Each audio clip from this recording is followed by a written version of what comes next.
And here I am. Alright, let's post the rules real quick.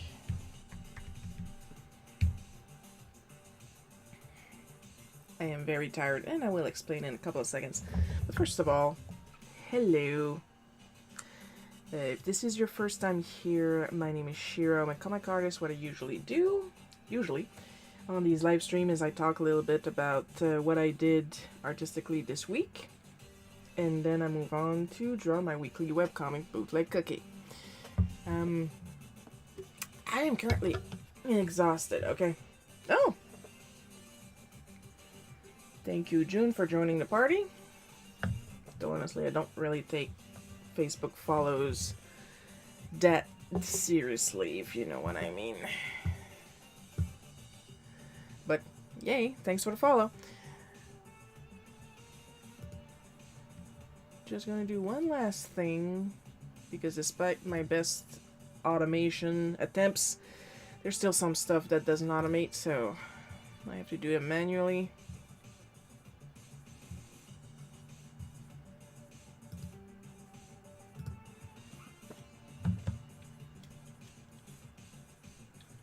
Hi, Coco.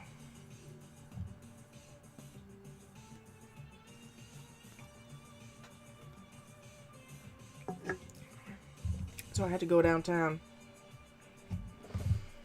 like right before the stream, because Mom is here, so everybody wants to say a quick little hi to Mom, if you want. And I had to quickly pick up some things, pick up dinner, pick up supper, pick up some cheese, because Lily was starting to get a little restless because I wasn't giving her cheese in the morning.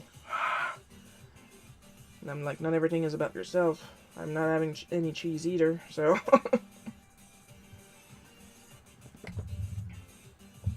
And like, even if it was like very gray and raining today, just leaving the house is kind of, at this point, it's kind of an exhaustive expenditure for me.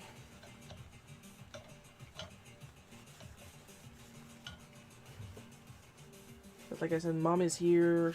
She needed the little time outside, and Lily needed a little car ride, because I don't go on car rides by myself. And when I do, it's because I need to do groceries, and I can't leave Lily in the car by herself. She will give herself laryngitis.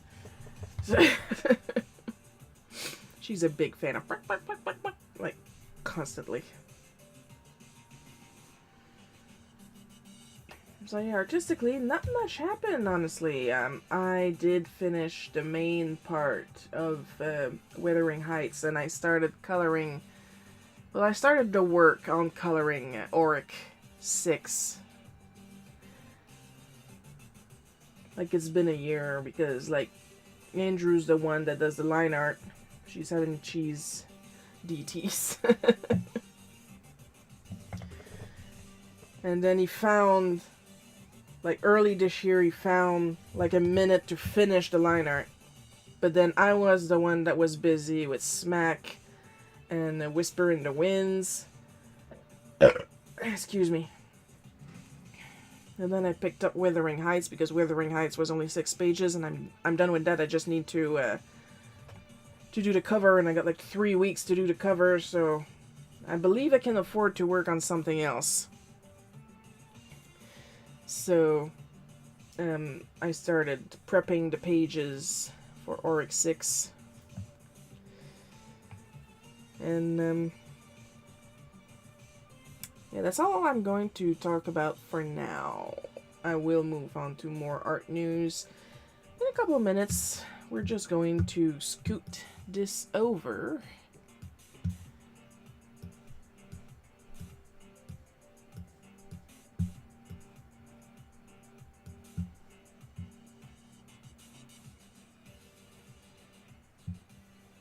So everybody has a lovely view of my triple chin.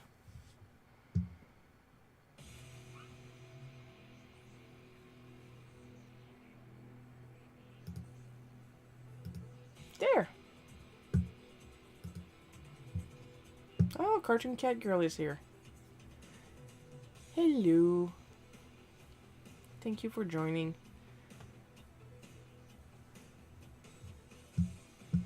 There's 2 people today. That's nice. I'm okay with that. That's very nice.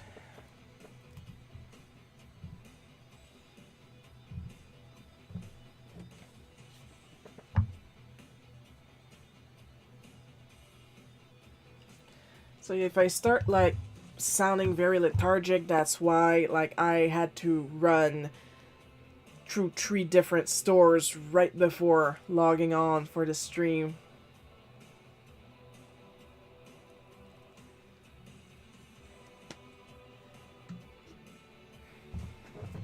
I'll be fine, I'm just old. It's normal.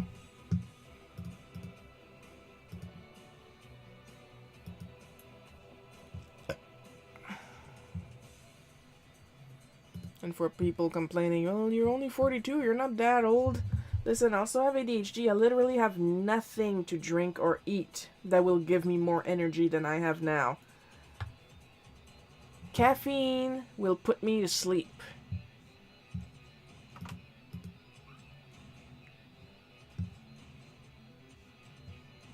I literally have nothing to keep me going. Finally have a name for my new DKOC, Kamikong. Oh, that's nice. Yeah, I believe is the one that was on the Divine Art, I think.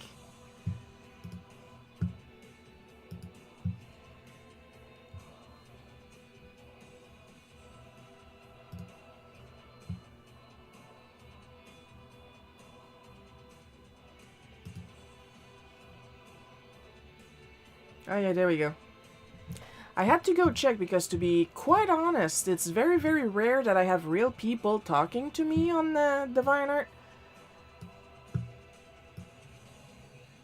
So, I simply had to go look for the one person that exists.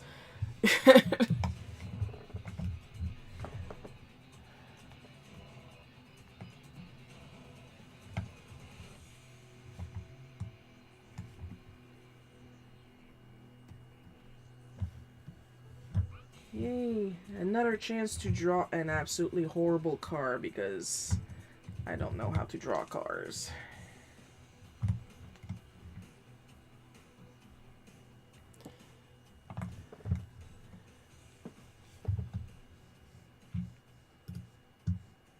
Yeah, that's the one that I said was super cute, wasn't it? Yeah. And she is cute. I would wear that top, honestly.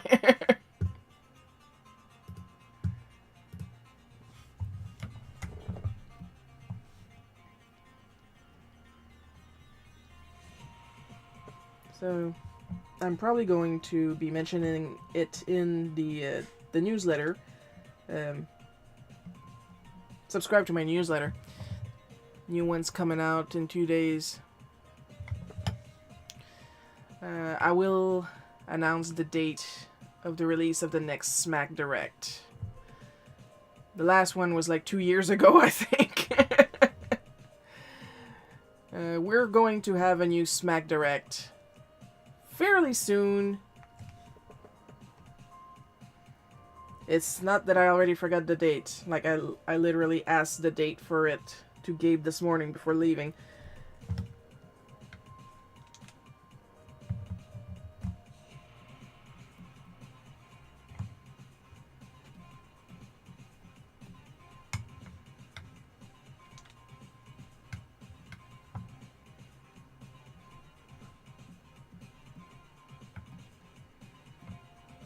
I just want to keep the date itself for the newsletter. And if I can figure it out, I would like to set it as a premiere once I have the file.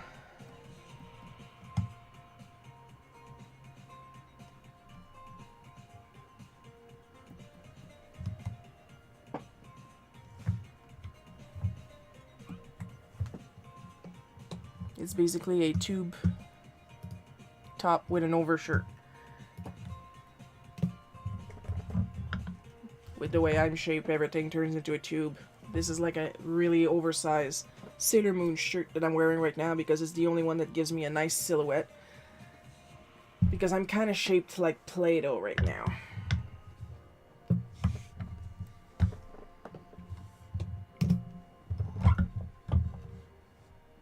I'm kind of shaped like the Elmer's glue solution they use specifically for slime. That's how I'm shaped right now.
Like, as the colors you chose, I'm really a big fan of bright colors, and I love teal and pink together.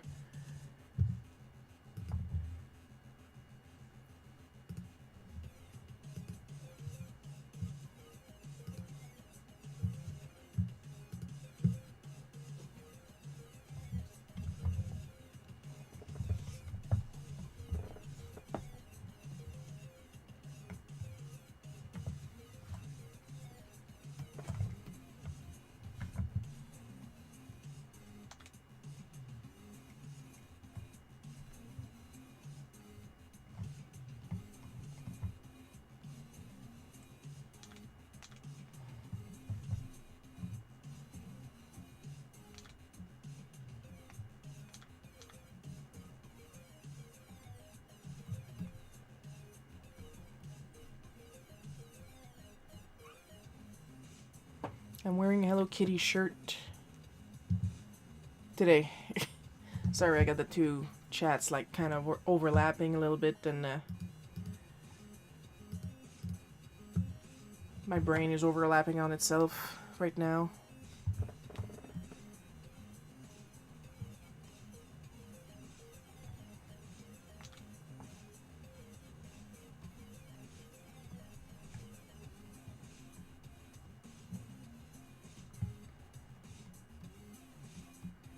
If anybody's curious why I don't really keep thanks. Teal is my all-time favorite color, and I thought the bright colors would fit her personality. It does. The consistency with like the police uniforms and stuff like that is because I don't care.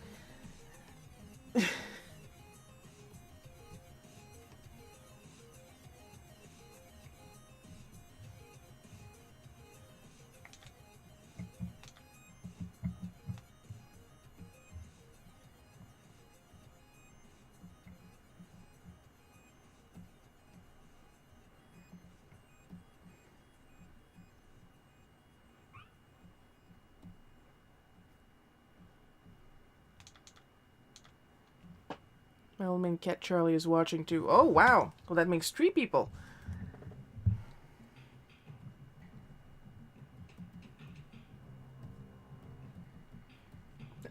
Excuse me, that's more than last week. Last week we had nobody. Absolutely nobody.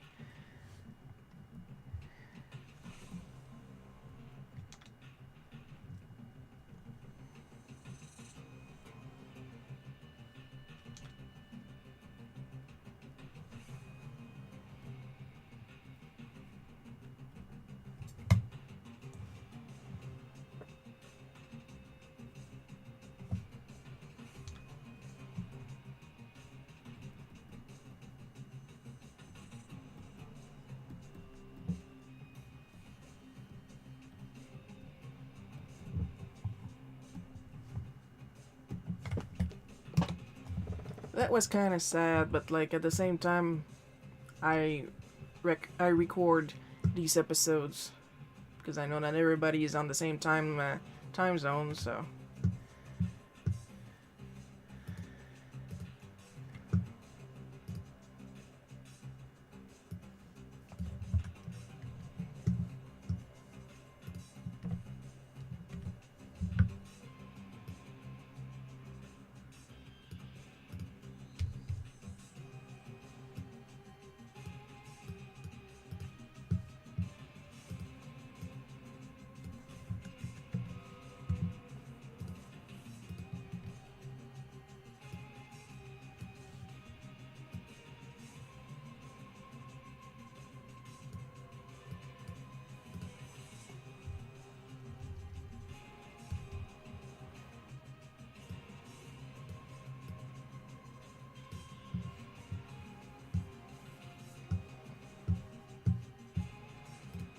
But yeah, to tell you about how ingrained drinking is in the Quebec culture. Like, oh my god, people get so offended. This guy got concerned. Like, should we call an ambulance concerned that I didn't drink on that day of all day?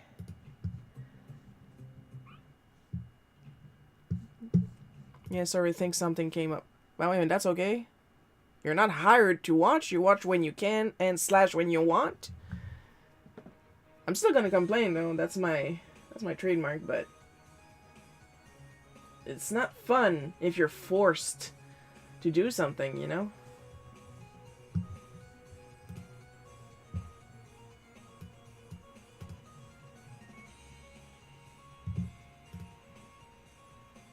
And I know that the time that I record these is like very inconvenient in the middle of the day on Sunday, but that is literally the only time free that I usually have, you know?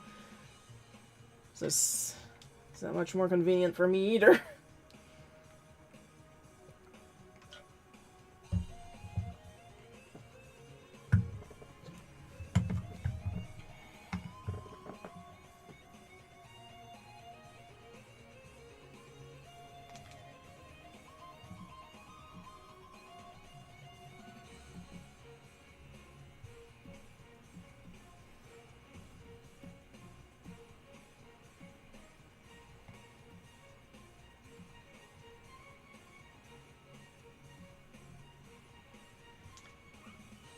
Like, I'm not kidding, like, how disappointed he looked when I said I didn't drink.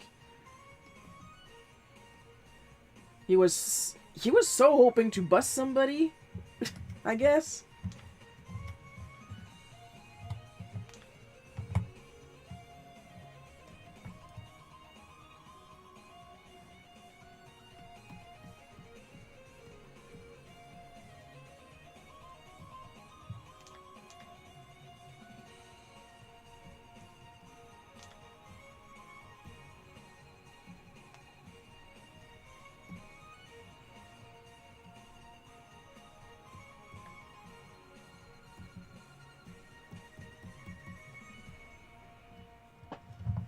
It's not like we attend church or anything. Like, yeah.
Now that's something I did not appreciate going to church.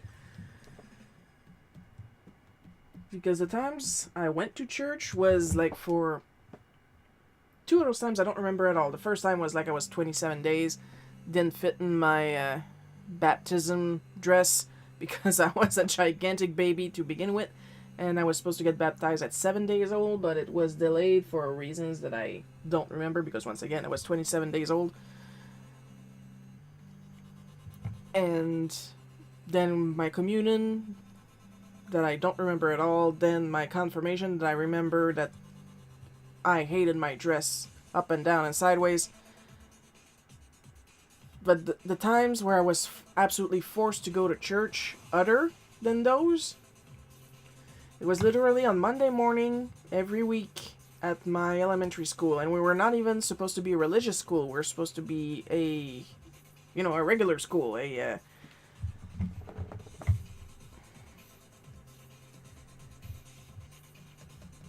Like they told mom that they were a public school, but they were not. They were a Catholic school.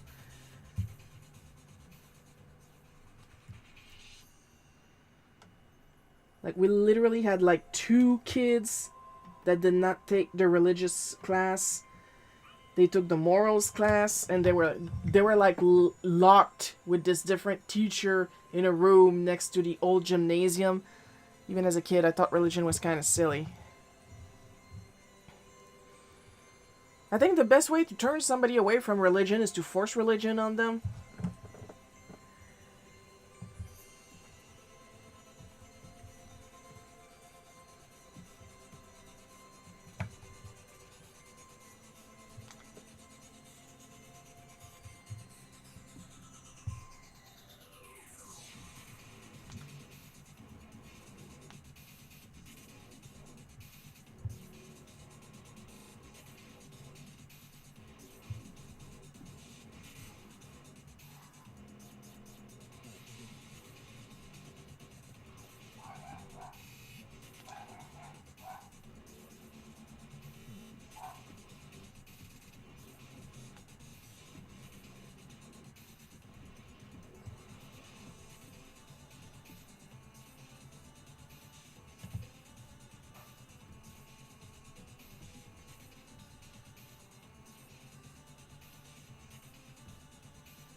That was basically my dad and stepmom, and I cut them both out of my life.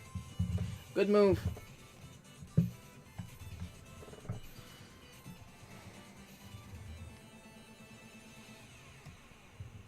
Like, even my grandma, you would think my mammy would be the religious type. Just because she's older. Well, she was older now. She's not here anymore. But like, she was the one to sass the local priest. At the time, the local priest did not like my family at all. First of all, he tried to bully my grandma into attending the church, and when that didn't work, he tried to bully her into having more kids. And the first time she asked him, so you would agree that God is everywhere? Yes, God is everywhere. And he sees me wherever he is? He always sees me? And he said, yeah. Well, then, I don't need to go to his house. He's already in mine. So that was it for the church. And when the priest tried to get her to have more kids, she simply asked him, are you going to pay for those kids?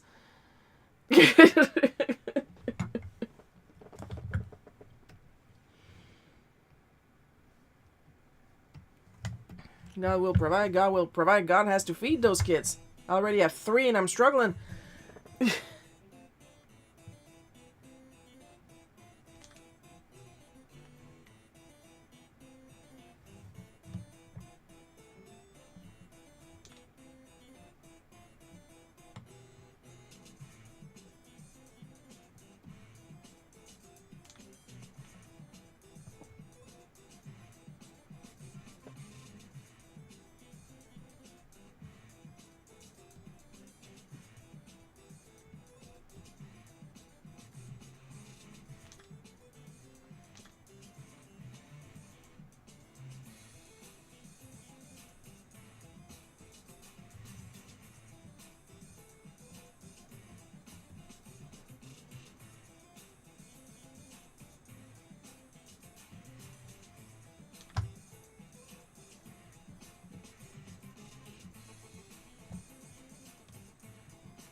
And then later on, Mom got pregnant with me out of wedlock. He did not like that either. Your grandma sounded like a badass. Oh, she was. She had to. Her mom was insane.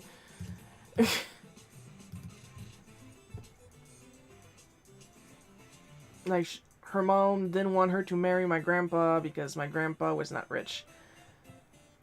She did not believe in marrying for love. She believed in marrying for money.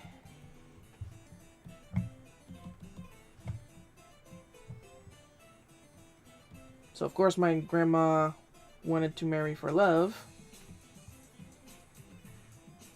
And she couldn't get her mom's blessing. And this was like the 1950s, around that period of time. And Mammy was like, well, fine. You won't give me your blessing, then I'll just move in with him and I'll never get married to him. We're just going to live conjoint fait. And at that time, that was a big no-no. And my great-grandma was really big on family appearances and stuff like that.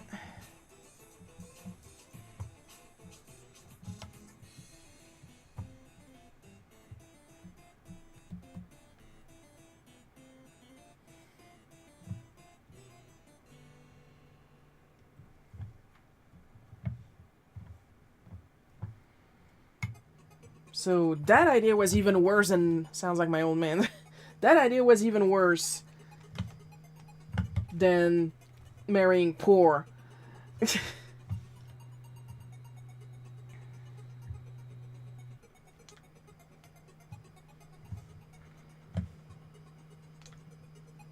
But the stupid thing is, my grandpa was in the Air Force.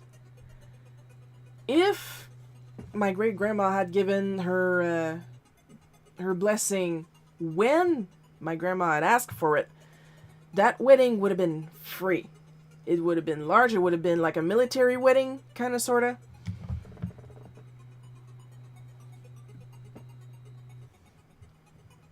Like sponsored by the country or something like that. I'm not too privy of the details.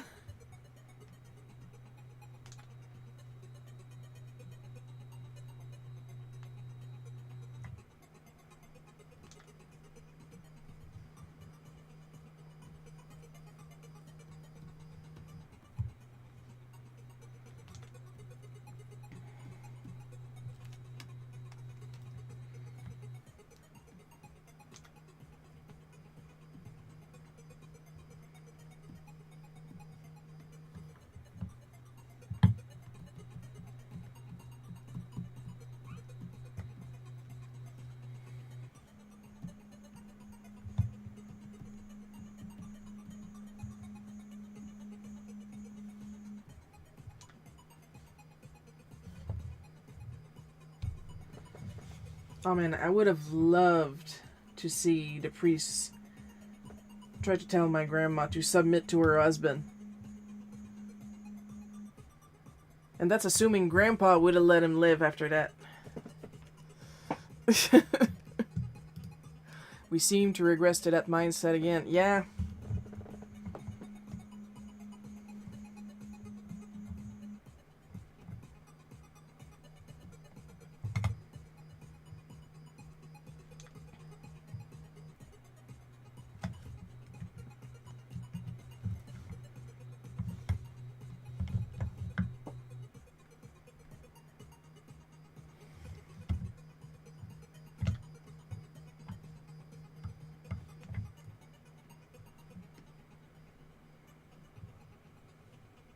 Because if there's somebody that wasn't going to submit to their husband, was Mammy. And if there's somebody that wouldn't let their wife submit to him, it was Pappy. He was very happy with the arrangement they had. I work, you cook. Good enough for me. Like, you can run everything the way you want. I mean, I feed you, you give me kisses. I'm good with that.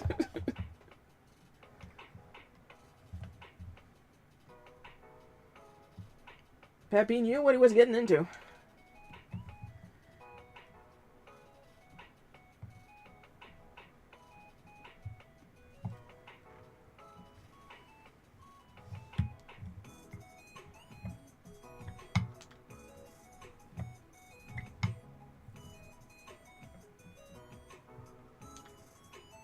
Oh, to be a fly on the wall and imagine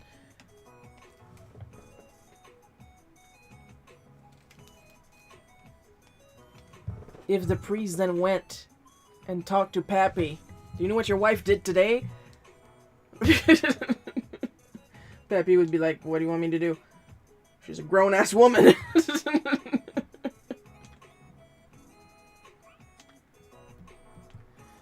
Sounds like a good arrangement.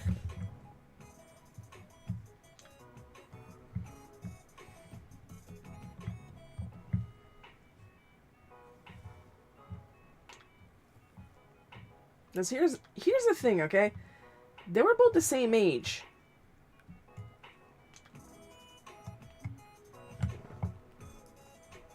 But in their respective family, Mammy was the oldest, so she was used to taking care of her younger siblings. Pappy, on his side, was the youngest, so he was used to being taken care of by his older siblings. So it was just more of the same for the both of them once they got married.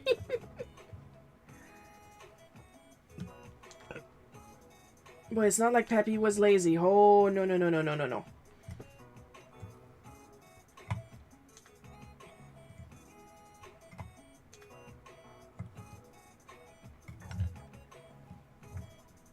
He took on all kinds of jobs.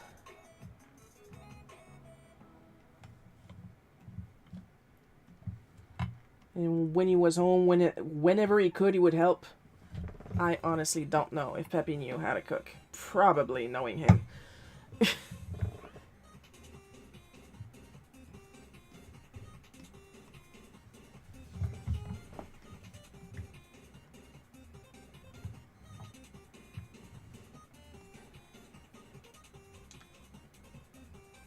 like, he was the type of man who would mow the lawn because he needed to mow the lawn, not to run away from Mammy. He liked her too much for that.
And then they had 3 daughters. And then the youngest daughter had a child of their own, which was me, the gigantic mutant baby. My first steps into the world, and I got told first time I see one like that by a doctor. So yeah.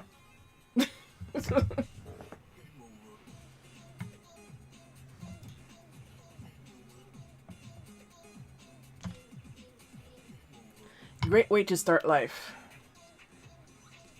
Being told by a doctor the medical equivalent of, what the fuck?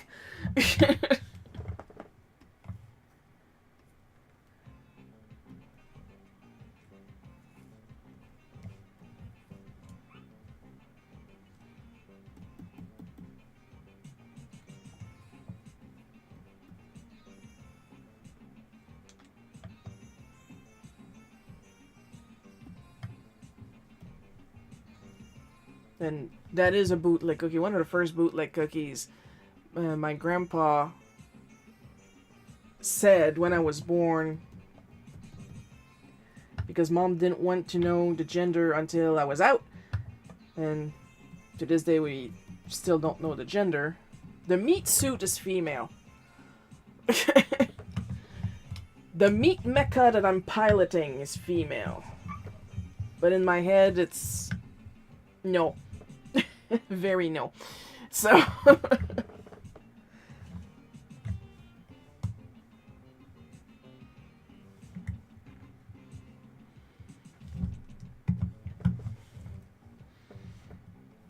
and as soon as my grandpa learned that, the first thing he said was, I'm not going to go and see another girl. I'm not going to go and see her.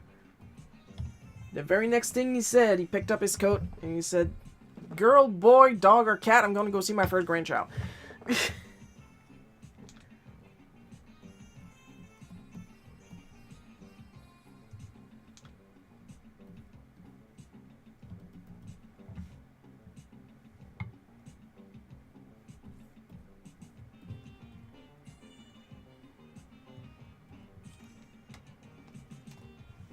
And then I was his favorite.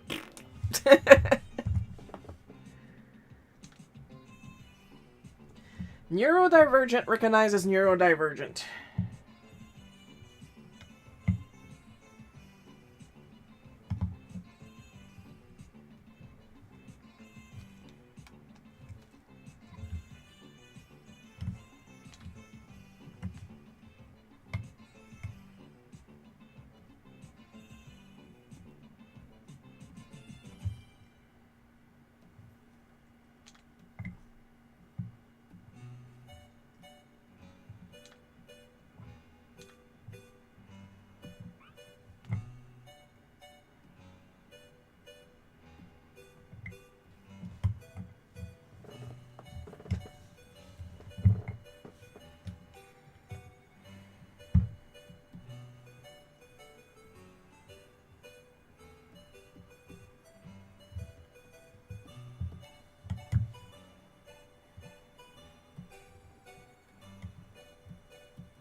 Personally, I always think I was the favorite only because I was the first. Grandpa also sounds like a badass. He was a goofy badass. Mammy was just a badass.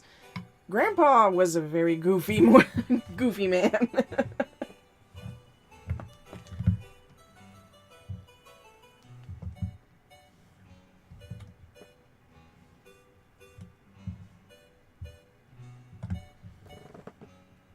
Well, I think the favorite status, it all depends on which grandparent you spend more time.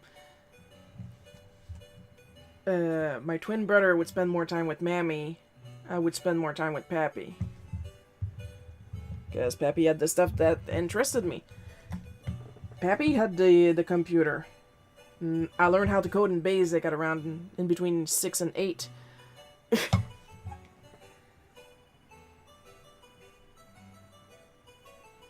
Of course, I don't remember any of it now except the fact that print would make something appear on screen, so...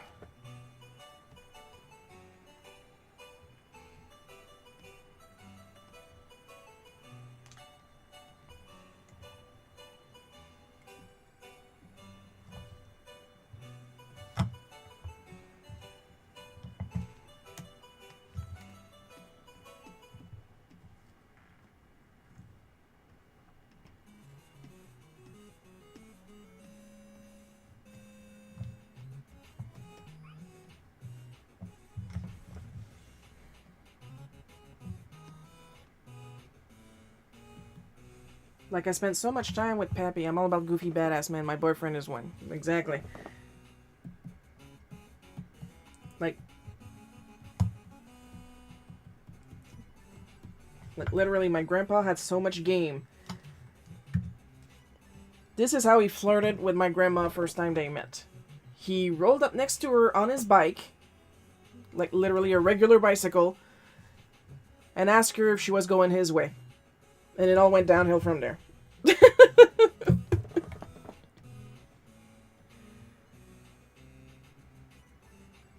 And of course, for those curious, yes, he was very cute.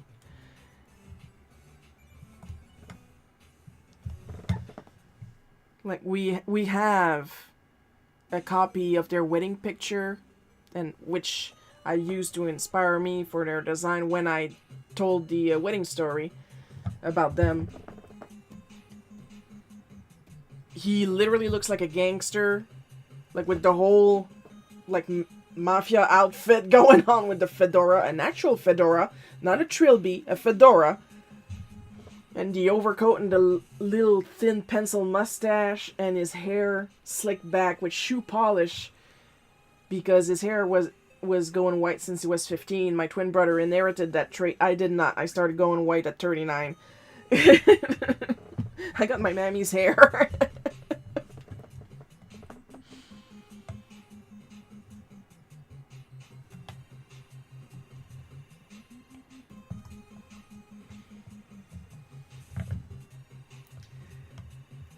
So for his wedding, he shoe polished his hair so it would be like black and shiny, as was the style at the time for his wedding.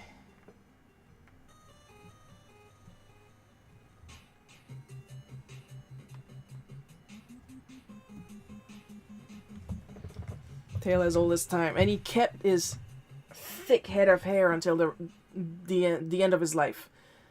He had like this thick head of pure white hair, and that's how I knew him. I've only seen him, like, I know I have pictures of myself as a baby and him with silvery hair, but I don't remember that. I only remember him with like the wizard white hair.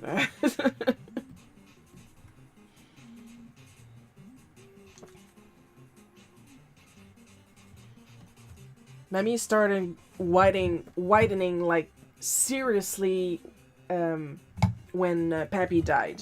He died before her.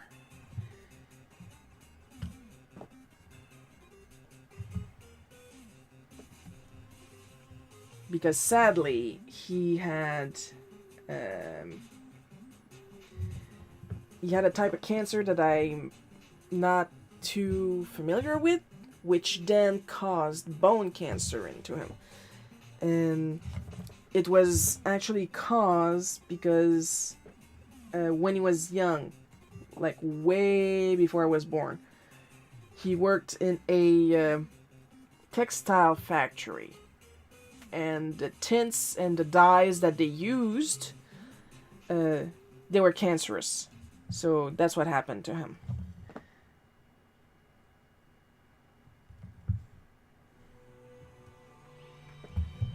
Of course, I'm pretty sure the 3 million packs of Mark 10s he smoked didn't help either, you know?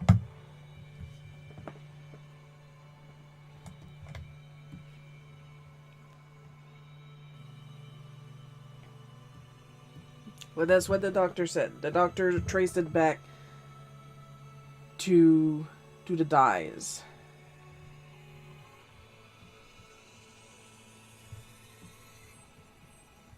And of course, we were thinking, are you sure? Are you, like, really sure? You sure it's not the other thing?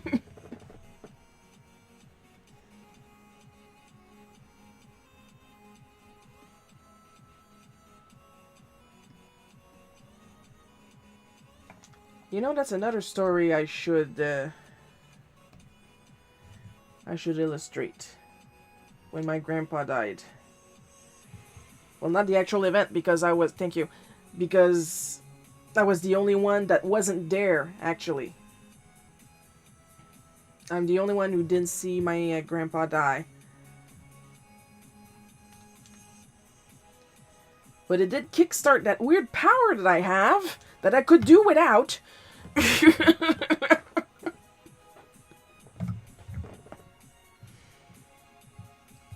For those of you watching this and you're new here, I have the power to tell when someone is going to die. However, there needs to be a plot. Like, there's some preparation before the magic happens. So, when my grandpa died, I came back from work and I caught my dad making little party sandwiches. Little tiny triangle sandwiches.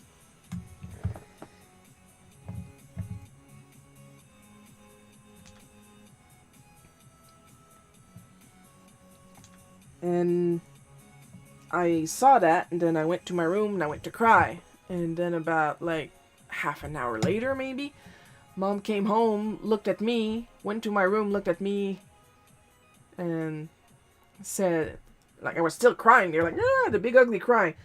And said, that's it, it's done. I said, I know. And Mom said, what do you mean you know? And I said, Dad's making little triangle sandwiches and it's not Christmas. She couldn't help but laugh. Kind of stupid thing to say.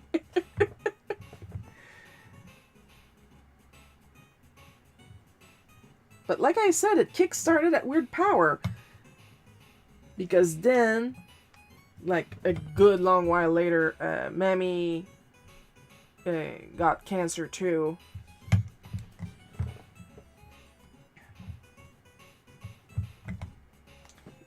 And she was in hospice care at my Aunt Moon's.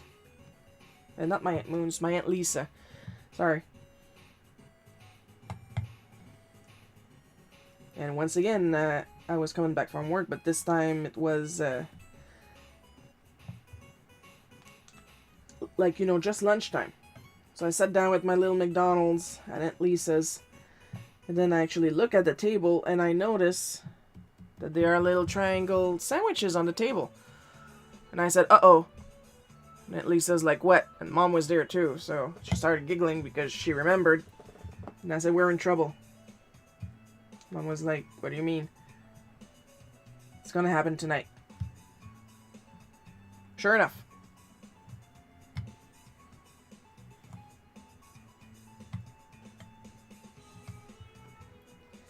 Not happy with that. A couple years later again. I catch my dad saying he should make little sandwiches to help support the family. And just like that, I'm like, okay, who's dying? And he giggles and he said, Aunt Alice. And then I look at him and I was like, 2 days. I gave her 2 days. 2 days later, she was gone. So I made Dad promise never to make little triangle sandwiches unless it's a celebration. Like, if he has to make sandwiches, don't cut the sandwich twice. Just cut it once, okay? Like, trick the fates, you know? My mom would talk about how, as a baby, I would stare at my great-grandpa when I saw him and he died soon after. Like I knew I'd never see him again. Great. We got a magic baby in the chat. Now, not only do I like when there's people watching the live stream, I love when there's fellow Fae folks in the chat.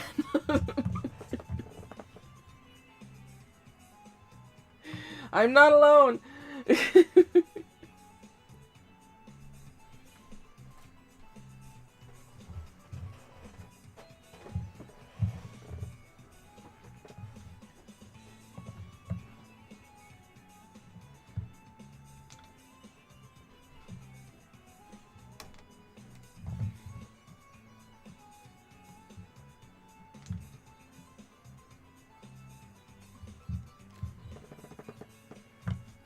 So along with my monthly luck magic,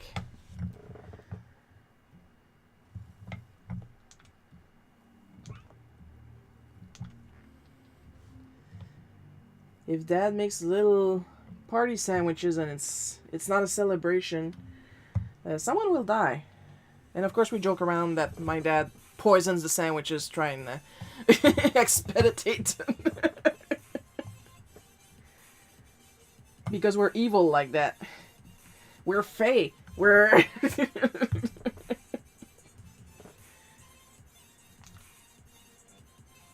Like, there's no place where we laugh harder than at a funeral. And it's not that we're laughing at the deceased.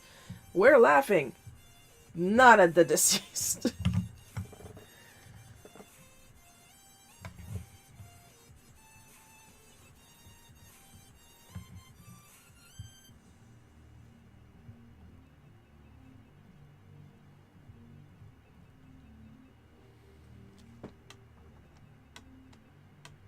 Like, for some reason, okay, we cremated both my grandparents.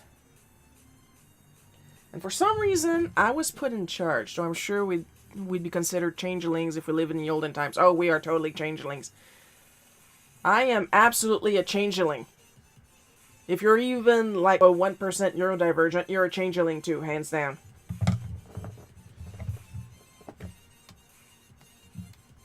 And I was always put in charge of screwing the box shut on the ashes. Because it's like the ashes, the urn, the fancy box that nobody's going to see anymore, and then a big, thick, not plywood, but the other stuff there, like compost squished wood box. And that I had to screw shut tight before they would bury it. Why was it my job? I don't know.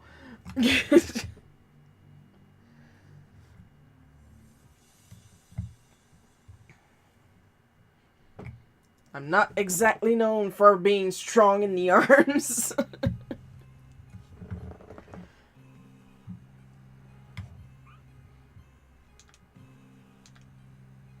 But the first time they gave me a manual screwdriver, and I was screwing, like, oh.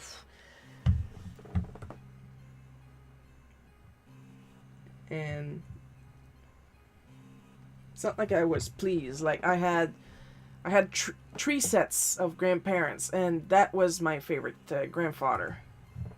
Like, the other two died when I was much younger than when he died, so I didn't really get to know them as much as I knew him.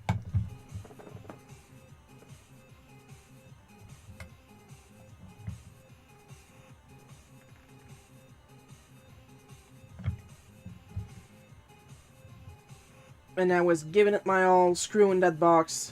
Then I went back to take my place next to Mom as they buried it.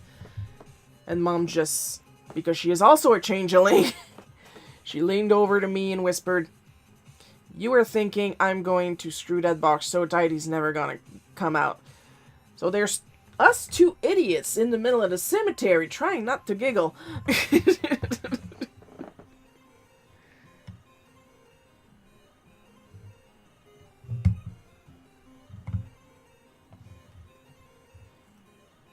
Like, not happy with that, okay? My mom, her two sisters, and Grandma were looking at plots in the cemetery to bury Grandpa before, you know, it actually happened.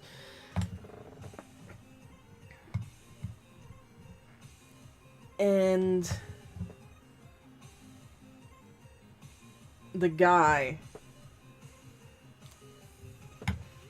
like, I believe in French he's called the bedeau. Not sure what it is in English, but, like, not the priest, but the assistant that does everything else there. And suggested to save space and money to bury him with his mother-in-law. You know, the insane witch that I mentioned earlier.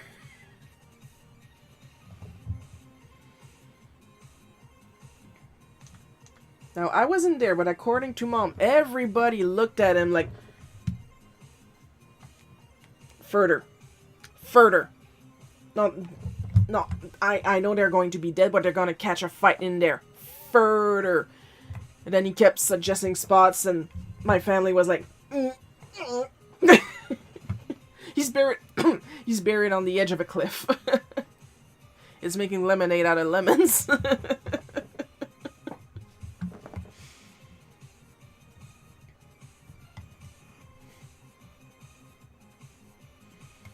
Now here's the funny thing. Like, he's still within view of my great-grandma's grave, but he's, like, buried on the edge of the cliff of the cemetery. And since then, whenever we put flowers on either grave. When we come back the next time, the flowers are scattered in between the graves, and there's a long way to walk there. The flowers are scattered in between the graves, and the vases are also smashed.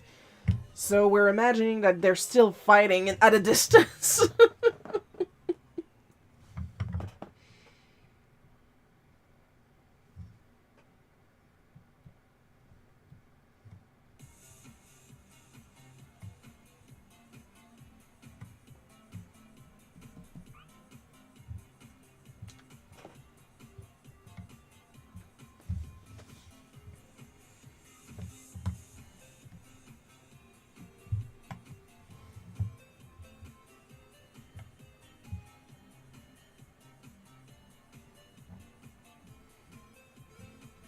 At least now, Mammy is buried with Pappy, so the fighting has gone a little down. Not by much, but a little. It counts.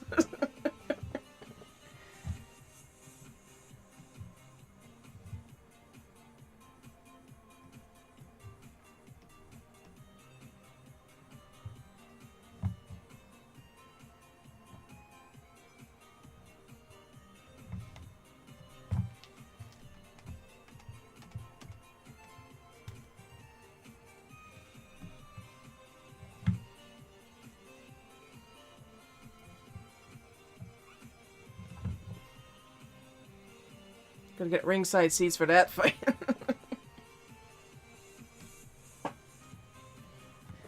Gotta get the goggles from Ghostbusters to see the fight.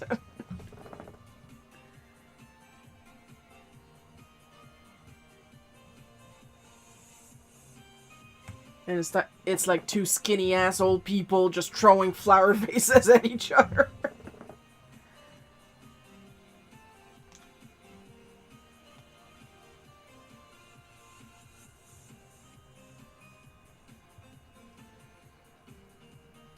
Like, I don't remember my great-grandma, but I know that I met her at some point because there's a photo of me, her, my grandma, and my mother together on the same photo. So there's photographic evidence that I have at least met her once.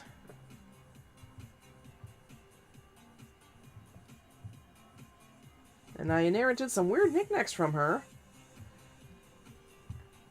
Like, I have this decorative shoe that's made out of styrofoam and then a layer of foil, and then she pinned blue transparent plastic beads on it for a little decoration. And I also got a glow-in-the-dark shit, what's the name of that in English? Rosary! There we go! I have a glow-in-the-dark rosary from her. Oh, and an Asterix book that she used to own. It is holding by a prayer. Like, I'm not kidding you. I don't know if she had anything against Asterix because I received it in terrible shape. Like, there was something that got stuck between the pages and it ripped off the art out of one panel. I have a readable copy.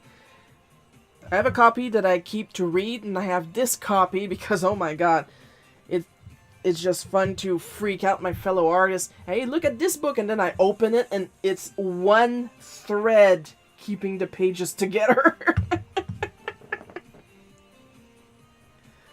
Then they're like, ah!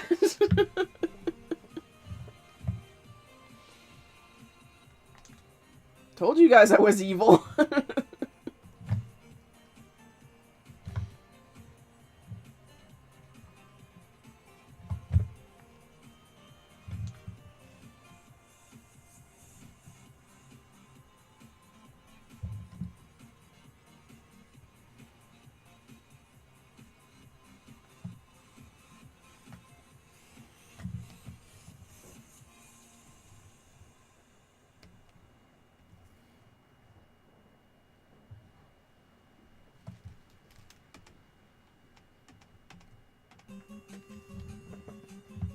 Maybe I should make a short about that.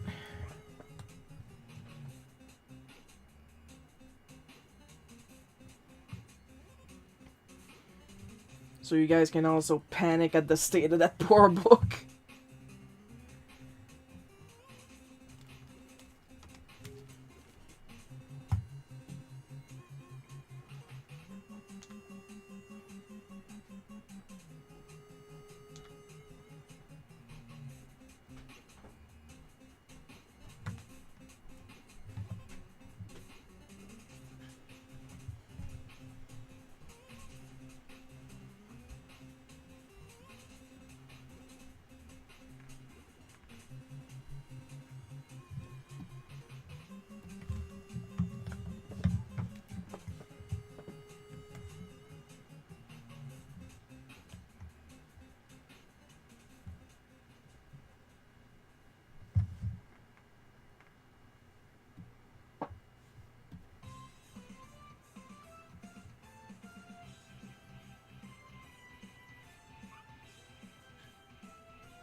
I'm gonna take a quick pause just to have a little drink because I barely had any water yesterday, barely had any water today.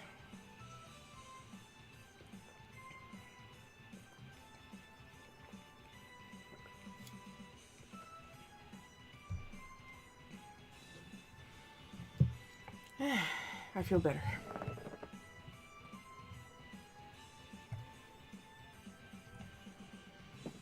Now, last week, the theme of Bootleg Cookie was I tried AI, and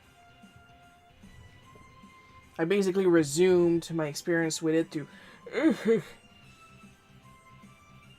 Did any of you guys tried AI image generation? No judging.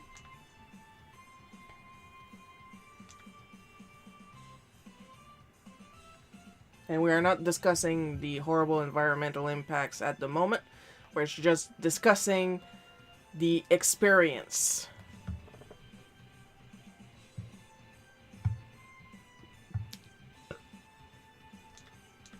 Now, there were not a lot of comments on Tapas and Webtoon.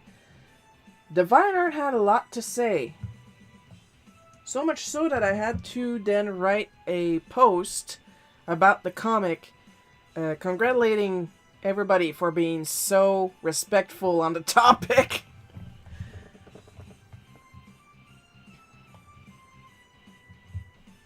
Because, well, it's Divine Art.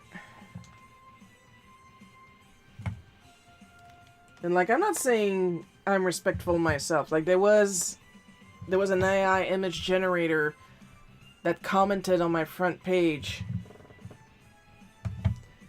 saying that he loved my art and he hoped that I would go and look at his art too. And I called him all kinds of names, and then he closed down his account. Well, because he was a slop generator, let's be honest. That's all he did. He was selling AI tits. That's what he was doing. He was selling AI furry tits. That's it. And he was saying, this is my own species. And he was giving his models all kinds of different names, like Miriam and Susie and stuff like that. But they were all like 25 different versions of Roxy from Security Breach. I mean, but I wanted to see what it was like. See? Same for me. Because I wanted to know what was so fun about it. That AI bros loved it so much. And I still don't know. Because I was bored out of my gourd.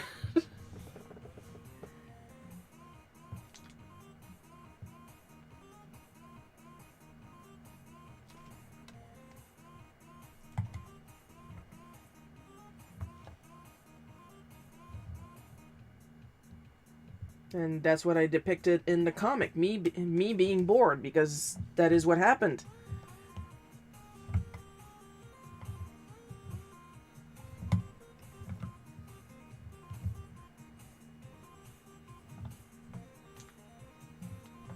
Like, let's say I design a character, okay? Let's say I design a character just for me. It happens a lot when I design characters for other people, but let's focus on me. I don't go through thousands of reiterations to see if I like this better that way, if I like this better this other way. I mean, I should. It's the normal thing to do when you do concept art. you do several versions until you find something that you like. Like, if you look at Zelda art books, like, a lot of characters went through a lot of different versions. When I design a character, I seem to just find what I like and I stick to that right away. I'm not bragging, by the way. It's just that's how it happens for me. Like, if I draw Taco, my character Taco today, and then I show you his first design, it's gonna be the exact same thing. Like, if anything, I may draw his eyes bigger now. That's about it. And his eyes are literally circles. Like, they're white circles with a black outline. That's it.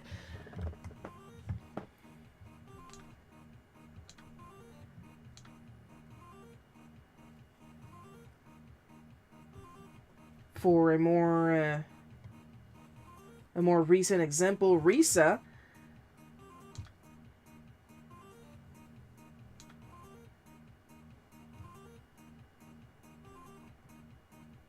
I have her first design somewhere, and she's wearing the exact same clothes.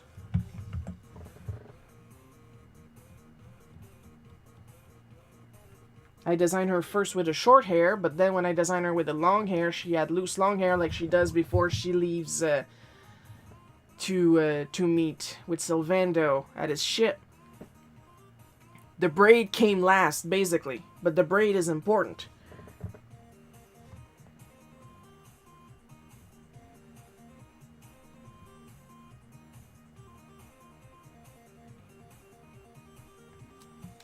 Like, literally, when I designed her, I gave her the female merchant clothes from Dragon Quest 3, I want to say.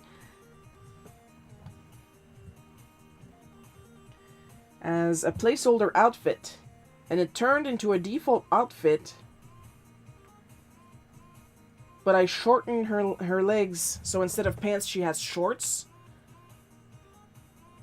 And literally, the whole point of her default outfit is that it's a placeholder outfit.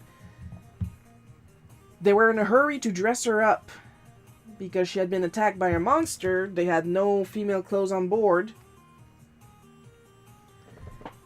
So Dave hurried up back to Gallopolis to grab some clothes real quick in what he thought was her size, because they had to cut her out of her fancy dress to take care of her and bandage her wounds and stuff like that.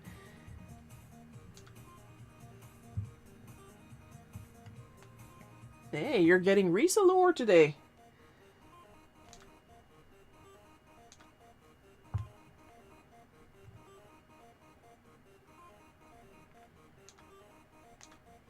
I will admit that originally, Silaz, my bunny girl, she was originally white.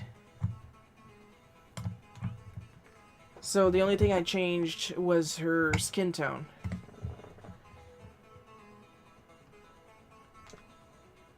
Because I thought she was looking too much like Launch.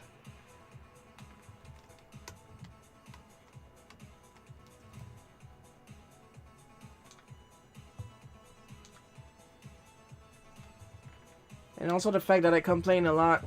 Like, I love Dragon Quest 11. I adore Dragon Quest 11. Not a lot of skin tone change. Not a lot of skin tones change. And when they are skin tone change, they're subtle.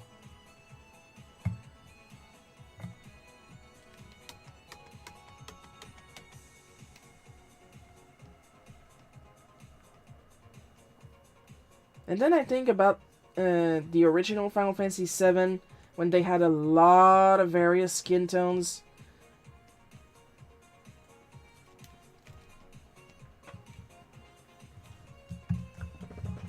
Okay, some people were frankly orange, but still.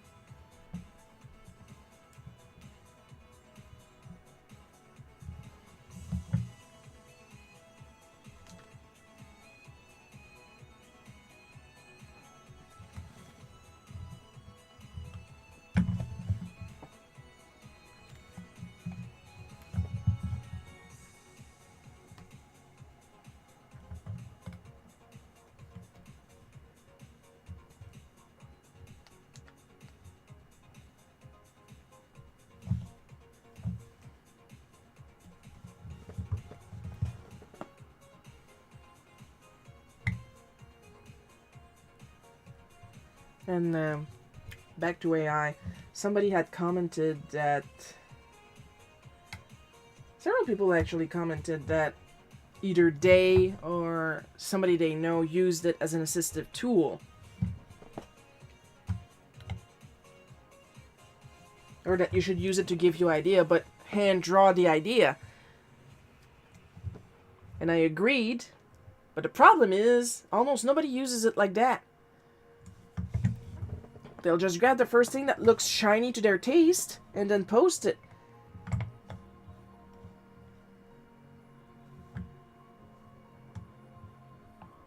And like I said, we're not mentioning the environmental issues. We're not mentioning how these image generators get their art to train on.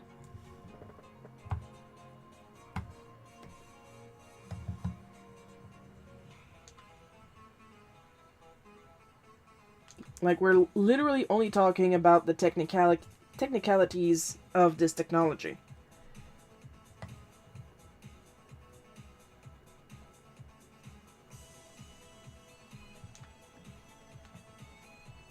Now we can get 100 variations! And you're going to sift through these hundreds of variations because you quote-unquote save time having someone draw 100 variations. Why do you need 100 variations of something?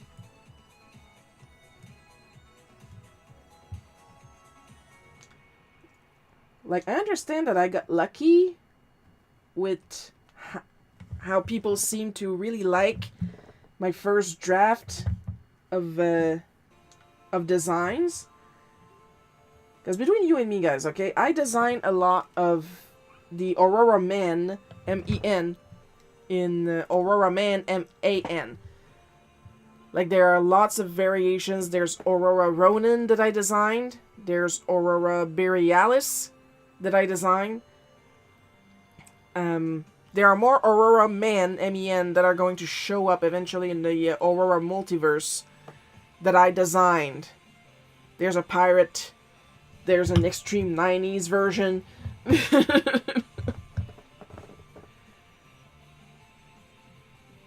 And I literally only had to draw these characters once.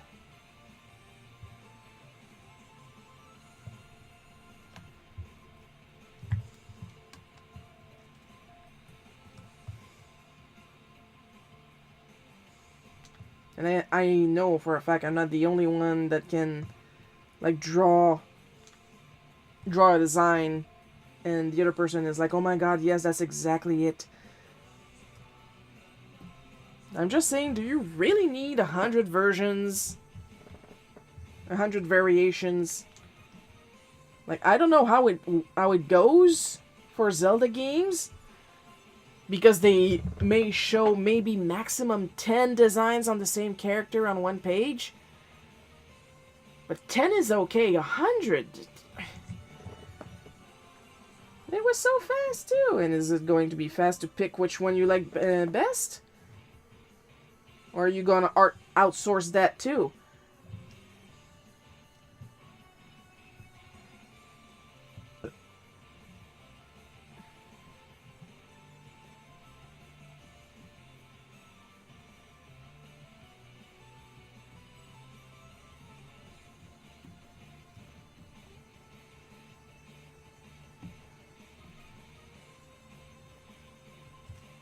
Or my favorite, when AI bro get really mad.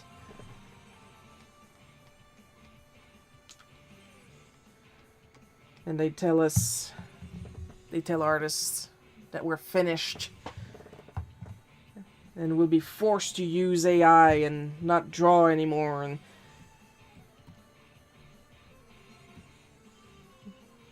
And I see that and I'm like, sir, have you met me in high school? Have you met me in school? Nothing will stop me from drawing.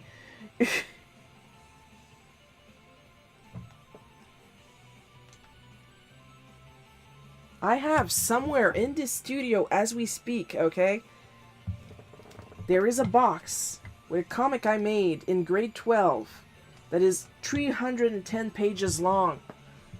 I never drew the end, but I know how the comic ends. But it took me all year to draw this 310 pages long comic. And I was drawing in class, I was drawing during lunch, I was drawing during the breaks, I was drawing at home, I was drawing in the morning in the bus, like... Nothing!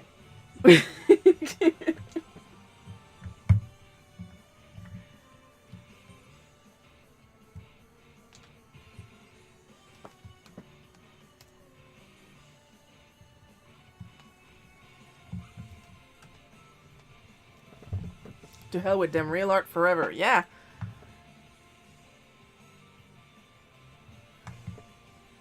Like, you are not the boss of me. And like I said last time, while I was working on the AI comic, which was not made with AI, of course.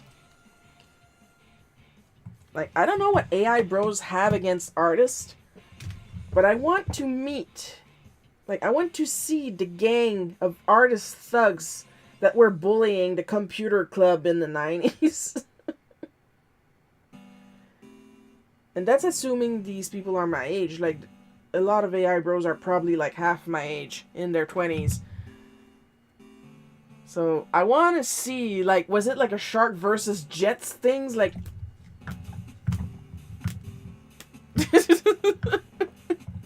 Like all these artists ganging up on this one kid from Computer Club.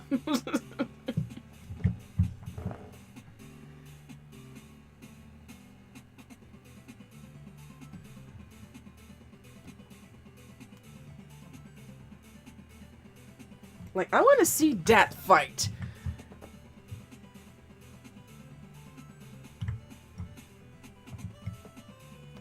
Like, knowing how I was as an artist in high school couldn't have been very intimidating.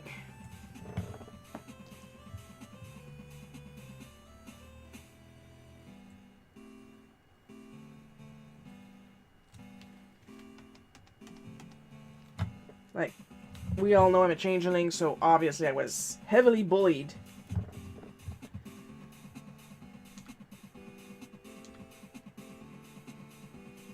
So yeah, I would want to see the delinquent art club that was bullying the computer club. And take notes. How did you do it?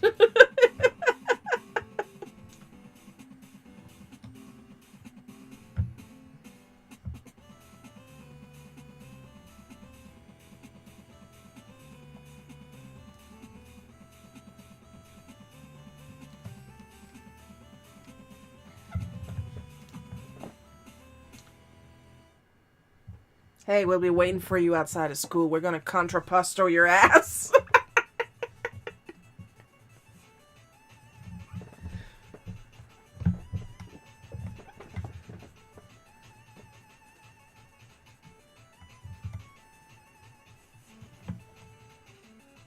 When we're done with you, you're gonna look like a late-stage Rio pal.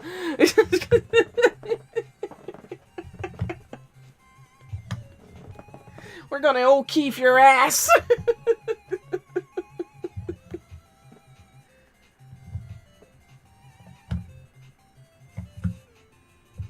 Now, for those who don't get the Rio Pell one, Rio Pell is actually a an artist from where I'm from. And as he got older, doing his art, he went blind. So some of his later painting, like they were a mess. Like, what he did is he put down like a snowshoe on his canvas, spray painted that, and then took off the snowshoe, put a dead bird. I don't know where he kept getting his dead birds, but he put a dead bird, spray painted that a different color, took it off, and then did the outline of the dead bird with glitter glue. So yeah.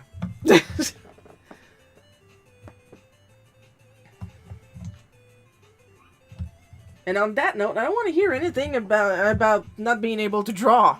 You'll be looking like a Picasso painting when we're done with you. See, I was avoiding Picasso on purpose because it seems like the obvious choice for a messed up face, you know?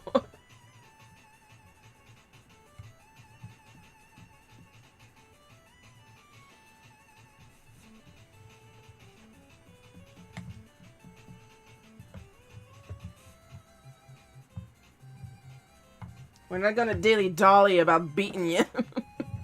Get it? Get it? Get it?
Now we automated art. Now, what do you think about that? Okay, but I won't have to use it. We'll make you have to use it! And then you got all these art jobs on LinkedIn that demand that you know how to Google, basically. Got my baby Kitty Bell resting on my legs. Aww. How many cats do you have?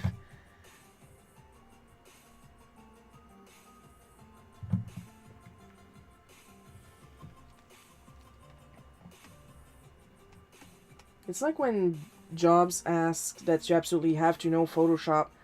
And we all know my opinion on Photoshop. It is low. Like, I can still draw without Photoshop. They are utter... Yeah, but it's industry standard. It crashes every 10 minutes. It's stupid expensive. They're making you use AI. Like, I use Behance for my portfolios. And it's owned by Adobe. And, well, Adobe... Yeah. So...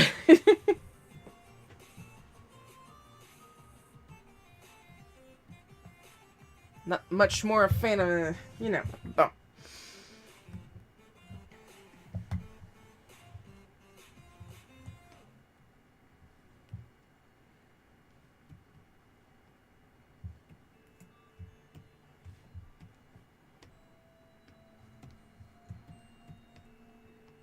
And when NFT were the thing,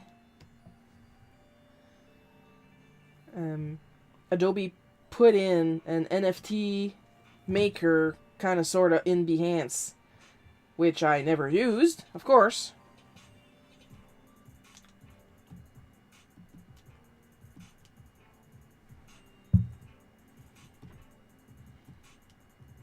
Because I don't have much more of a better opinion of NFT than I do of AI art.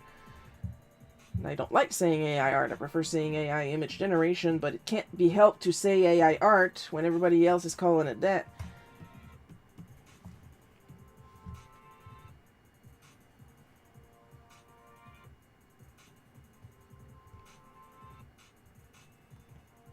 And Adobe is using AI generation just to my old man cat and my baby girl. Aww. We want descriptions!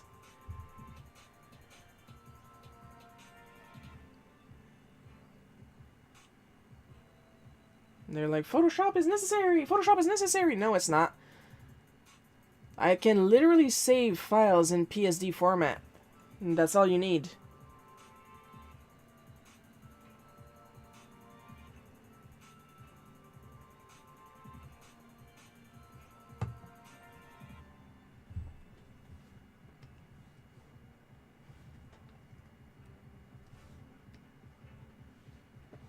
I mean, if you're not happy with that, then... I mean, go ask somebody who can afford it. It's just that Adobe has been doing so much things to shit on artists. On top of having a program that I can't trust, basically.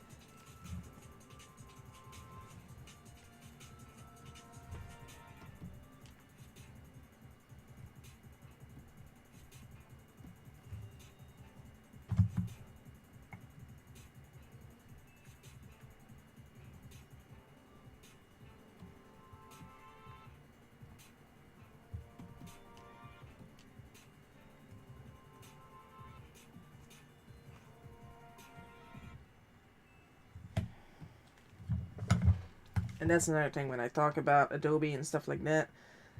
There's always someone who's gonna say, well, I use Adobe. Do you hate me? I don't care. You make it work for you. Good for you. I personally do not like Adobe.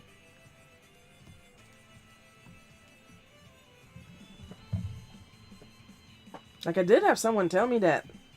And I was like, boy, do I not care.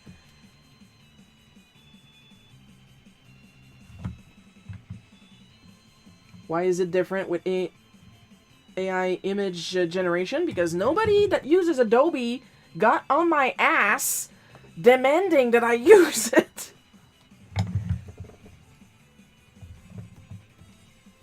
Like, crochet is not my thing, and you don't see crochet people banging down my door demanding that I learn to crochet.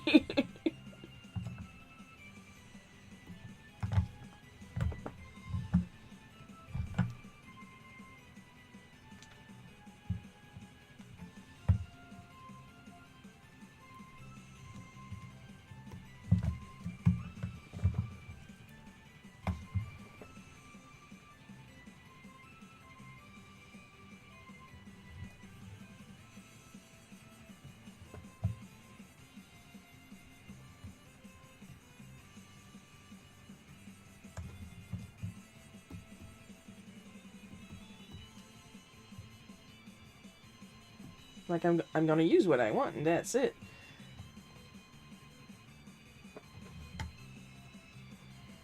Like, sure, whenever Clip Studio is on sale, I am going to advertise it. I have an affiliate link, and I love Clip Studio.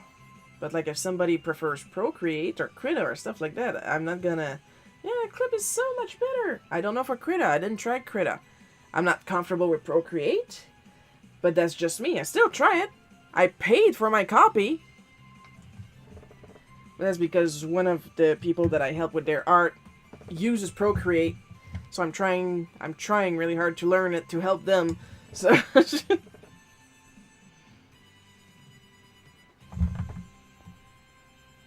I mean, at the price it is, wasn't really any skin off my nose. It's very affordable.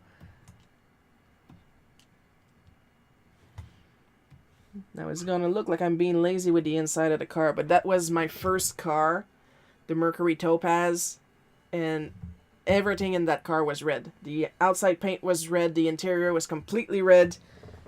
It was great.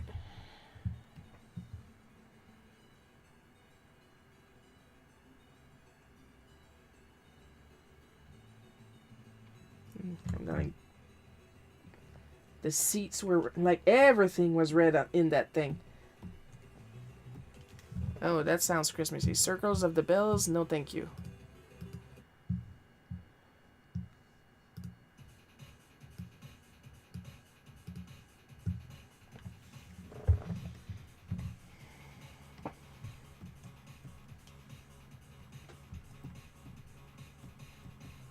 When I say everything was red, everything. Like, this was also red.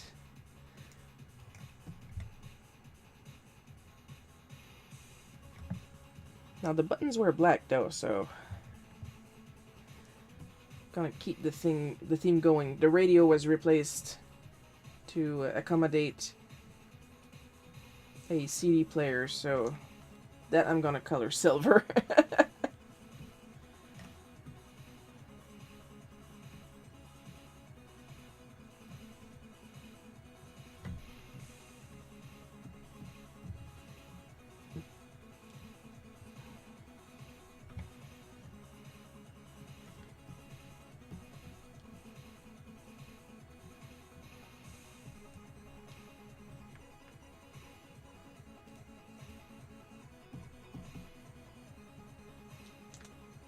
I'm not kidding when I say everything else was red.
I hope I'm not missing any chat.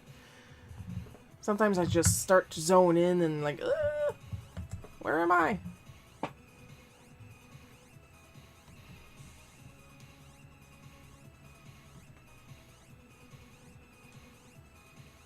Like, I don't know if he was on quota or something. He was so disappointed when I said, no, I didn't drink.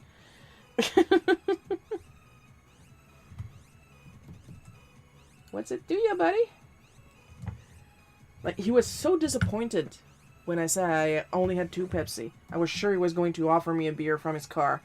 Oh, you didn't drink? No, I didn't. Why? You got some beer in the car you want to share? I do have another police story. Well, I have a couple, of course, because, well, it's Quebec. I have another police story when I accidentally sped in a construction zone and, like, it was 100% my fault. Like, I was not okay with the fact that I was speeding. I will explain.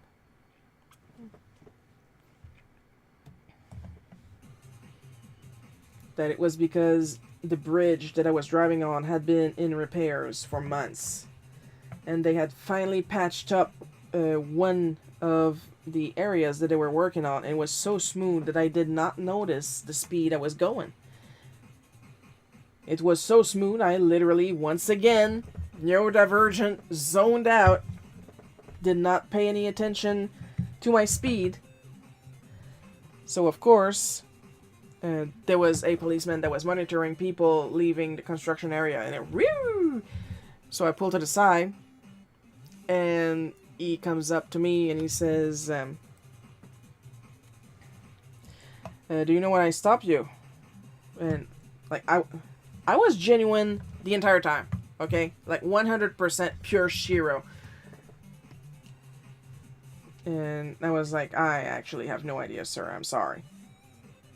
And he goes, well, you were going this speed in the construction zone, which is this speed. And I was like, oh my god! I could have hurt somebody! And he was like tilt! Like, he did not expect those words coming out of my mouth. Like, he was flabbergasted. Like, excuse me? I said, but that's dangerous for them! That is entirely my fault. I did not notice. The road was so smooth, I absolutely did not notice. That is entirely my fault. I think it's the fact that I said it is entirely my fault. Like, I was expecting a ticket at this point. And I was going to take the ticket because, once again, it was my fault for zoning out, and I can't help when I zone out. So, while he was busy trying to reboot his brain from what he just heard, checking my my license and such like that in his little Rolodex, I called my boss and I told him I'm gonna be late. I got stopped by the cops and nothing terrible. I'm probably just gonna get a ticket. And then he comes back and he tells me I'm free to go, and I'm like, really? And he said, well, yeah, it's your first time and stuff like that, and that's how I accidentally talked myself out of a ticket.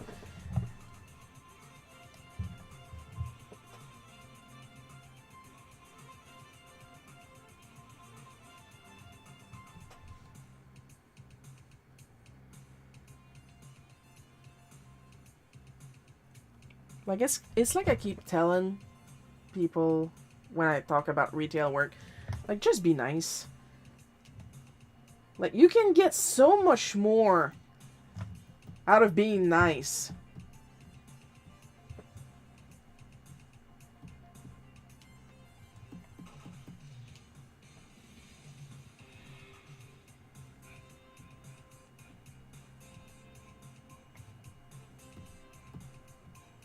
Like, by default, I'm nice. The minute you stop being nice to me, oh, fuck, do I stop being nice to you. Oh, you would not believe. Those who know about the Grand Theft Photo saga, they know.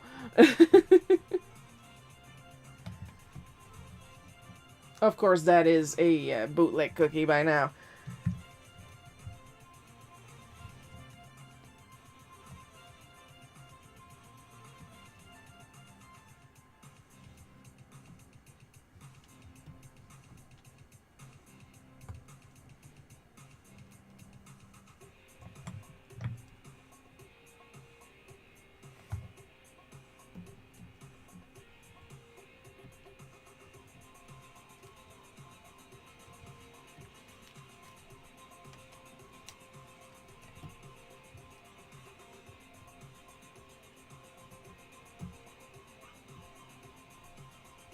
Exactly, catch more flies with honey than vinegar. Eh!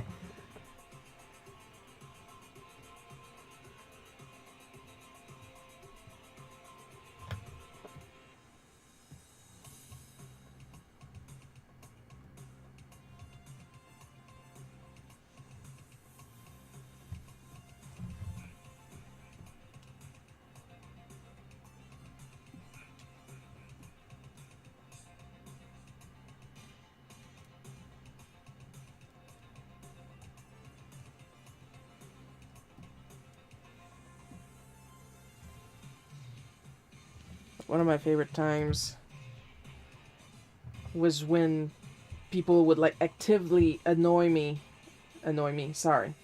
Well, it would annoy me, but what I meant to say was avoid me when I was working in the video games, because, once again, the meat suit is female, so what the fuck do I know about video games?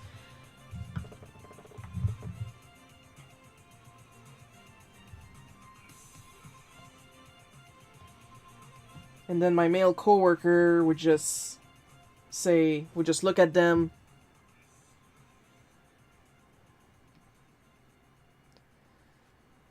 And then literally turn them around to me saying, oh, I don't know much about that, ma'am, but maybe if you ask my coworker over there, that's their specialty.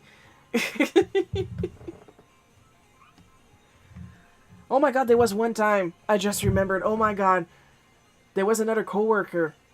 Like, I was in the video games, he was in the electronics next door, and he came to talk to me a little bit because it wasn't too busy. And I'm okay. I just remember that. And this customer came in, and every time she tried to ask me a question, and I was just about to answer, and he would talk above me. Like, literally, I was down here, you know, at the height of my fantastic 5'2", and he was behind me, like, way up there.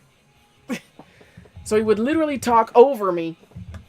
And after the third question, I just whipped my head back and gave him the eyes. I can't fake the eyes. If I try to fake the eyes, it looks really funny and goofy. But when I'm pissed off and I do the eyes, like, I'm not pissed off at all right now, so it's gonna look goofy. I look like this. But when I'm pissed off and I do this face, it's not goofy anymore. And I just whip my head back, like 280 degrees like an owl, and stared up at him. I didn't say anything. I just whipped my head back, stared up at him, and then he stopped. He looked at me. He left the store. I finished serving my customer, sold her something. And then he came back and apologized. I didn't say anything.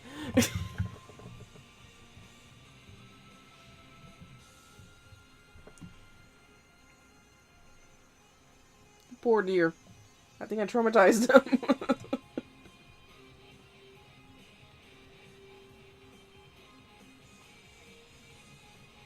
Like, it's nice that you came to chat with me, but stay in your fucking lane, okay? I already don't have a lot of credibility because of Bo and Jangles, okay?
And that's the thing, when you're a changeling, sometimes you can't put into words what you mean to say.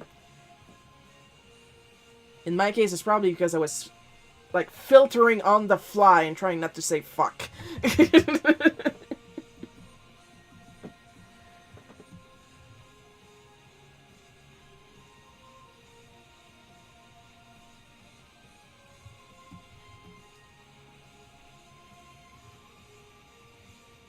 Like, I know you want to help, but I have like -10 credibility in this section because I have an innie, okay?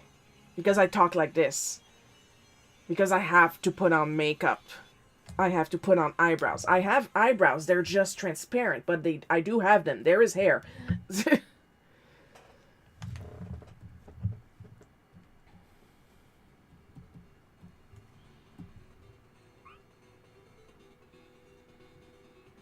So if you would professionally shut the fuck up, that would do me all the favors. Apparently that's what I said with my look.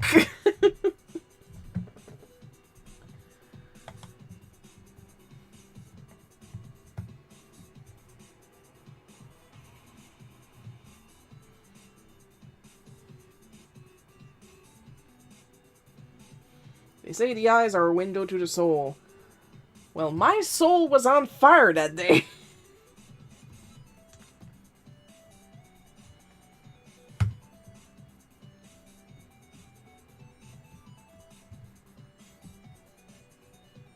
Like, I had another coworker that tried really hard to sexually harass me.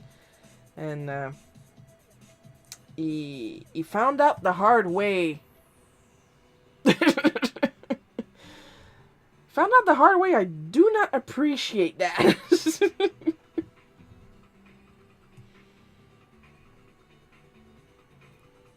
Like, I mean, it's not because we're at work. It means I'm going to tee-hee my way into maybe possibly asking you to maybe not do that. I'm not gonna politely ask again. Yeah, I headbutted him. The first time I headbutted him, but because he's stupid and he doesn't learn his lesson, the second time I had to twist his thumbs.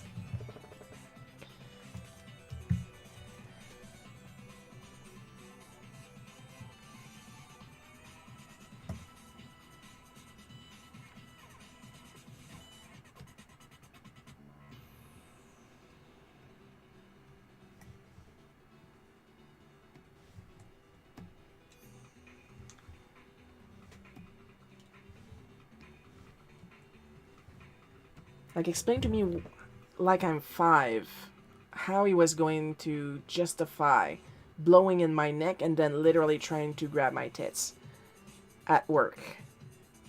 And expecting me to just take it because I'm tiny.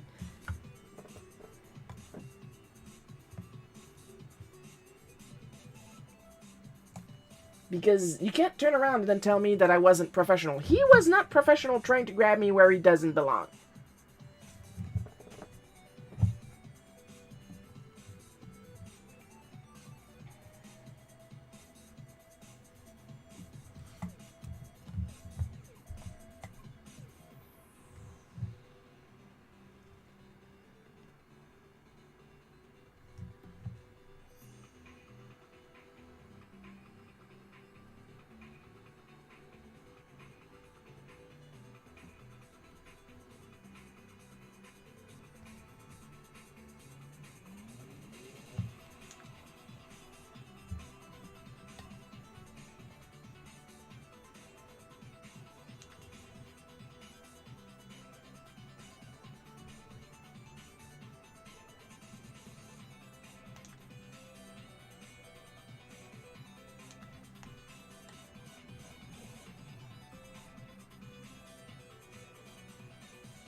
Like, I have to protect myself. I have to protect myself now. We'll deal with HR later. For some reason, I seem to be the sexual harassment target of guys who want vanilla rather than chocolate, if you catch my drift. Oh.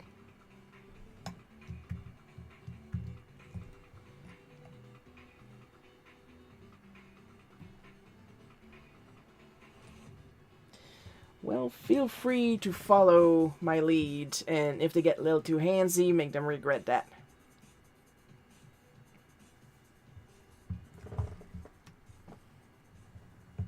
And that's the thing, my job did not have an HR. The HR was going to boss and telling him what happened if he asked.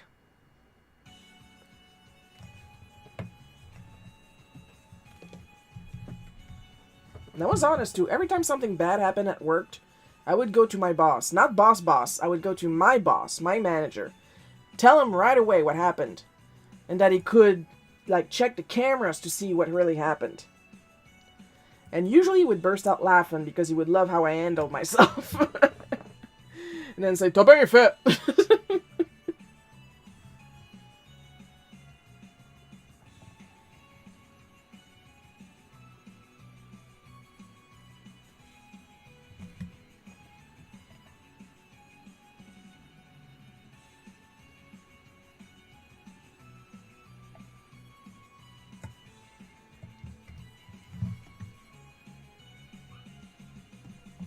One of them actually was from Africa. Oh, on top of that.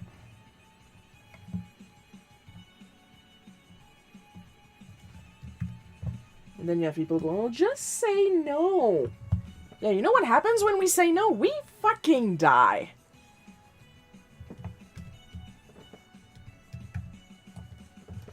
So I figured if I'm gonna die, I'm going down swinging. I'm going down swinging! That's what I'm doing. I'm going down swinging.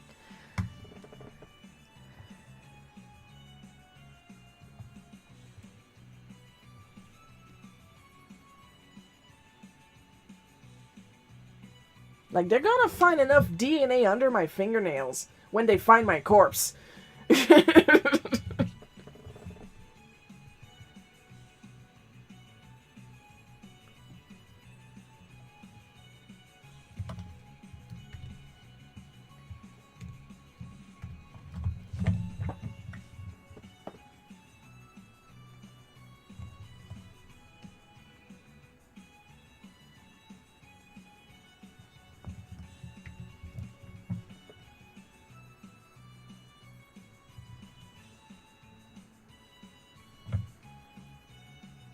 Like, we've been literally trained, like, to be nice and delicate.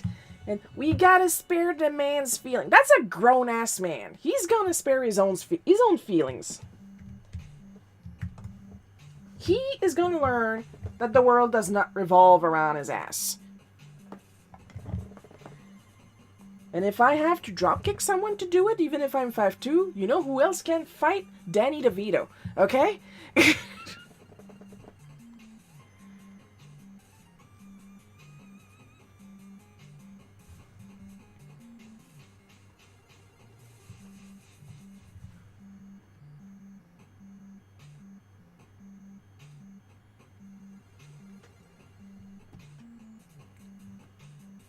Like, I don't mind entertaining you guys on a live stream, but in real life, I am not here for your entertainment. You do something not okay to me, I will do something not okay to you. Fuck what will people think.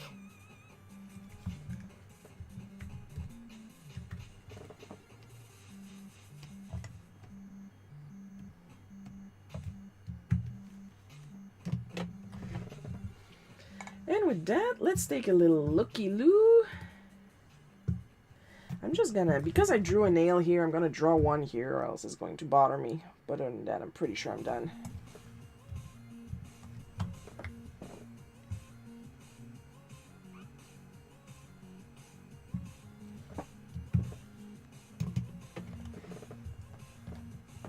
But sure, if you tell women to start defending themselves, you're gonna cause people to get hurt. Defend yourself within your ability, of course.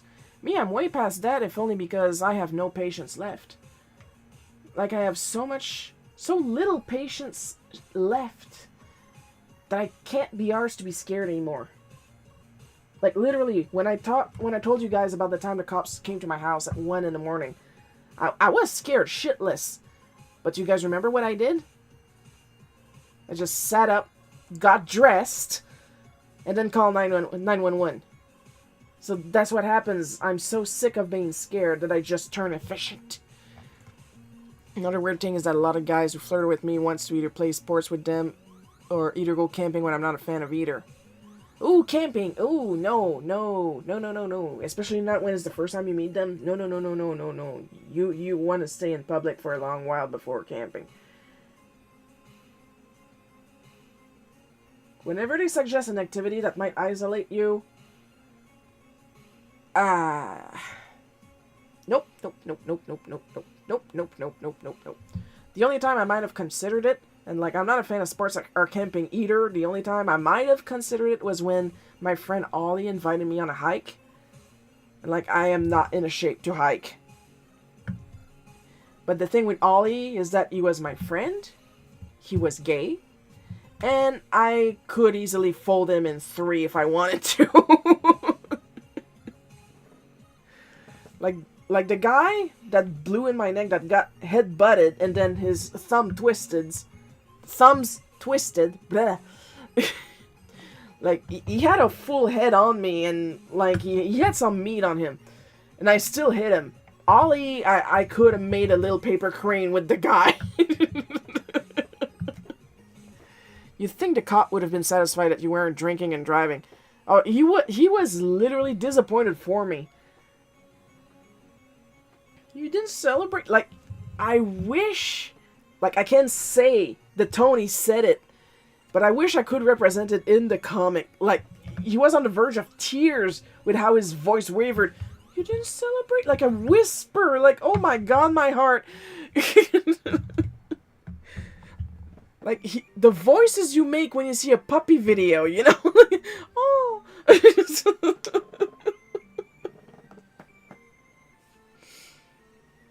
Like, he was free to make me pass the test and everything. And just nothing would have happened. I had 2 Pepsi. Like, do you have a caffeine tester in the car?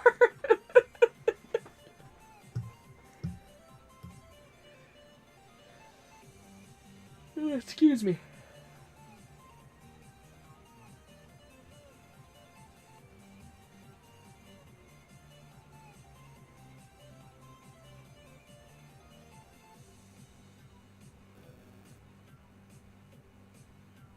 Like, you didn't celebrate? He used the same tone of voice my poor mom used when we went to get our ID photos done last year. And the girl at the pharmacy was not too good with her camera.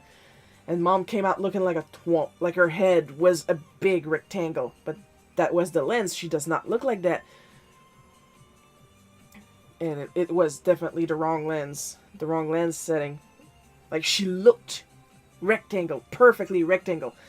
And because of that, she looked like she had this huge double chin. And she doesn't. And then she saw the picture for the first time in the car. And that pitiful voice that came out, do I really look like that? Oh, I was ready to get back in the pharmacy and beat up a little 17-year-old. Her heart breaking through that voice. Do I really look like that? Oh, God. The closest I ever got to camping was either my grandparents' camper or a cabin. Places with all the modern conveniences. See, that's good camping. That's good camping. With a door that locks. Me, I just don't go camping because I attract mosquitoes. And I'm allergic to mosquito bites. So it's rare that I even leave the house. So let's take one last look-see.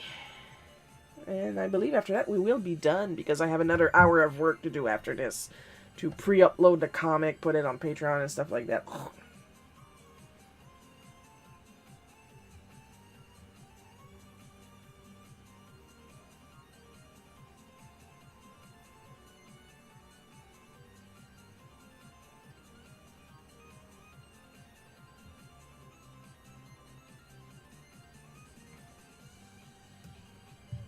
Alright, I believe I'm done.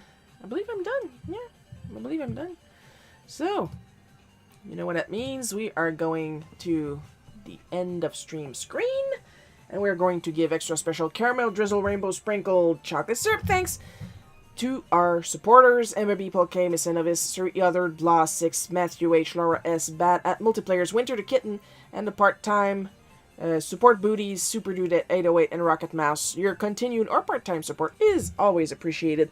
Next live stream is going to be next weekend, because yes indeed, it's going to be, let's see, Saturday, July 5th, it's going to be the color challenge. So keep an eye out for the requests.